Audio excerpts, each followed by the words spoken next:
गुल प्लाजा में आग लगने के बाद यहाँ पर जो मलबा गिर गया है उसे हटाने की कोशिश की जा रही है और ये सिलसिला कल से जारी है। जो हुकाम है उनका कहना है कि एक तरफ जो है आग बुझाने के बाद कूलिंग का अमल जारी है, तो दूसरी तरफ इस मलबे को हटाया जा रहा है। ये जो गुल प्लाजा मार्केट थी ये मेजनाइन, ग्राउंड फ्लोर और उसके बाद उस पर 3 मंजिलें थी और ये मजमूई तौर पर क्रॉकरी, बर्तनों और बच्चों को खिलौनों के अलावा जो गारमेंट्स की इसमें दुकानें थी। जो हुकाम है वो बता रहे हैं कि इसमें 13 से 14 जो दाखिली रास्ते थे जहां से लोगों की आमदोरफ्त होती थी, मगर जो रास्ते थे वो काफ़ी गुंजान थे। इस वजह से लोगों को निकालने में भी और रेस्क्यू करने में भी शदीद मुश्किलात का सामना करना पड़ा है हुकाम को।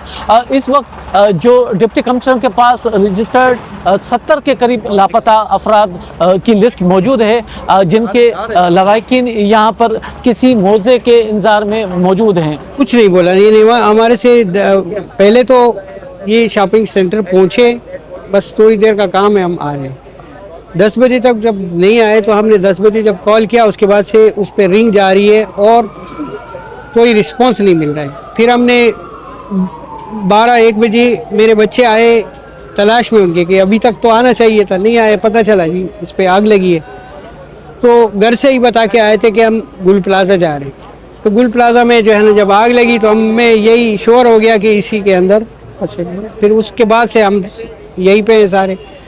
फिर कल 1 बजे तक जो है ना उस पर रिंग जाती थी, उसके बाद से कोई रब्ता, कोई रिंग भी नहीं जा रही है। अभी साल होगी, 40-45 साल मेरी वाइफ की होगी, 30-35 साल हमारी बहन की होगी और 22 साल 25 साल मेरी बहू बेटी है उसकी होगी। इनसे मैंने कई बार गुजारिश की, डीजी से भी की और सिक्योरिटी अफराद से भी की, रेस्क्यू वालों से भी की कि ये कोई ऐसा तरीका करे कि जिसमें से कम जो डेड बॉडी है वो टुकड़े ना हो।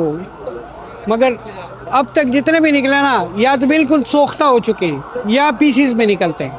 मेरे भाई जॉब करते थे यहाँ पे, बड़े भाई हैं मेरे, 42 ईयर्स है इनकी, जो छोटी छोटी बच्चियाँ हैं यार। कल हफ्ते की रात से रो रही हैं कि पापा इस टाइम पे घर पे आते हैं, अब क्यों नहीं आ रहे। क्या बोले हम उनको, क्या बताएं कि हमारे पापा नहीं है। हफ्ते की रात से मेरे भाई, हफ्ते की रात से हम घर नहीं आए। घर जाएँ तो किस मुंह से जाएं, माँ को क्या जवाब दें, बच्चों को क्या जवाब दें, क्या बोले हम उनको। बस बैठे हैं यहाँ पे बेआसरा हो के, देखते हैं क्या हो रहा है क्या नहीं हो रहा है। ये काम कर रहे हैं, ये आप खुद ही देखो, ये काम हो रहा है, क्या काम हो रहा है। अभी तक हमें हॉस्पिटल से कॉल आती है डीएनए टेस्ट करवाओ, कितने करवाएं हम लोग। कभी सिविल जा, कभी वहाँ जा रहे हैं, कभी यहाँ जा रहे हैं, कैसे देखें हम लोग। हमारे यहाँ पे दुकानदारों से भी बात हुई है और उनका इल्ज़ाम है कि कोई जो फायर ब्रिगेड की गाड़ी है वो देर से पहुँची है, उससे पहले यहाँ पे दर्जनों एम्बुलेंसें पहुँच चुकी थी। हमारी ये शॉप है, हमारे यहाँ पे गेट नंबर 9 लगता है। इसको हमने किस तरह तोड़ा है और हम बाहर निकले। हम जैसे ही बाहर निकले हमारे पीछे सिर्फ आँख थी। यहाँ हमारे ये 8 नंबर गेट पे भी इसी तरह ये लड़कों ने अपनी मदद आपके तहत सब तोड़ के बाहर निकले हैं और आग उनके पीछे थी। 5 से 7 मिनट के अंदर हमारा ये पूरा एरिया खासतर हो गया था, हमारी आंखों के सामने जलता रहा था। हमें कुछ नहीं पता। हमारे बहुत से दोस्त यार और हमारे बहुत से ऐसे कस्टमर थे जो कि मेज़नाइन फ्लोर के ऊपर मौजूद थे। कुछ निकल चुके, कुछ को निकालने की कोशिश की गई, बहुत से अपनी मदद आपके तहत भी निकल गए, आगे पीछे मॉल से निकल गए, चिरानी हॉस्पिटल बना वहाँ से निकल गए, कुल तिजारत से निकल गए। लेकिन अभी भी हमारे कुछ दोस्त वकारिब मौजूद हैं जो कि अंदर हैं, लेकिन अल्लाह हवाले है सब। अभी फायर ब्रिगेड की गाड़ियाँ तो बहुत ही ताख़ीर की थी। बाकायदा ये एम्बुलेंस जिनकी इतनी ज़रूरत नहीं थी, ये 100 से करीब ये आके खड़ी हो गई थी। जिनकी ज़रूरत नहीं थी, जिस चीज़ की ज़रूरत थी वहाँ पे वो चीज़ मौजूद ही नहीं थी। आग इतनी शिद्दत की थी कि हमें पता ही नहीं चला। हमारे 3 नंबर गेट के ऊपर ये आग से वाक़या पेश आया है।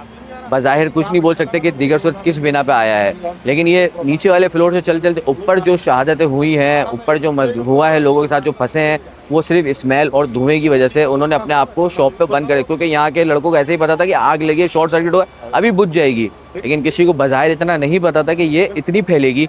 वो बेचारे ऊपर ही ऊपर अपने आप में सेफ रह गए। जो रेस्क्यू इदारा है 1122 उसके हुकाम का कहना है कि 10:11 पे आग लगी थी और 43 मिनट में उनकी गाड़ियाँ यहाँ पर पहुँच चुकी थी और उनकी तादाद कोई 2 के करीब थी। इस वक्त से ये आग लगी है, उस वक्त से जो ये अमल शुरू हुआ है, ये अभी तक स्लो तो दूर की बात है, बिल्कुल लाइट भी नहीं हुआ है, तेज़ी से चलता रहा है। ये जो इसका एक तरीकाकार ये है कि आग शिद्दत की थी तो इसलिए पहले उसको पानी मार के जो होता है उसमें वो किया जाता है।